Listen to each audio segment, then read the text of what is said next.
ពីធីប្រកាសចូលកាន់មុខតំណែងអភិបាលរងស្រុកស្វាយអន្តរខេត្តព្រៃវែង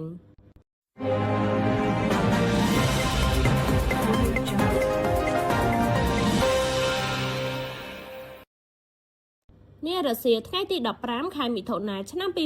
2026នៅសាលាស្រុកស្វាយអន្តរមានរៀបចំពិធីប្រកាសចូលកាន់មុខតំណែងអភិបាលរងនៃគណៈអភិបាលស្រុកស្វាយអន្តរក្រមអធិបតីភាពដ៏ខ្ពង់ខ្ពស់របស់លោកអនភិរៈអភិបាលរងនៃគណៈអភិបាលខេត្តព្រៃវែងដែលជាតំណាងដ៏ខ្ពង់ខ្ពស់របស់ឯកឧត្តមសួងសុមាលេនអភិបាលនៃគណៈអភិបាលខេត្ត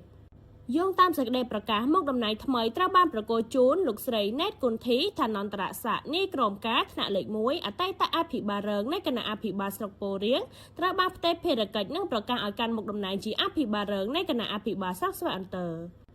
កម្មវិធីនេះមានការអញ្ជើញចូលរួមពីសំណាក់មន្ត្រីរាជការនិងកងកម្លាំងប្រដាប់អាវុធរួមមានលោកនាយករដ្ឋបាលសាលាខេត្តប្រធានមន្ត្រីអង្គភាពពាក់ព័ន្ធនាយកទីចាត់ការនិងមន្ត្រីរាជការសាលាខេត្តក្រុមប្រឹក្សាស្រុកអភិបាលនៃគណៈអភិបាលស្រុកនាយករដ្ឋបាលប្រធានការិយាល័យនិងមន្ត្រីរាជការសាលាស្រុកមេបញ្ជាការកងកម្លាំងទាំង3ប្រភេទថ្នាក់ខេត្តនិងថ្នាក់ស្រុកមេឃុំស្មានឃុំនៃប៉ុស្តិ៍នគរបាលរដ្ឋបាលឃុំនិងប្រធានមណ្ឌលសុខភាពទូទាំងស្រុក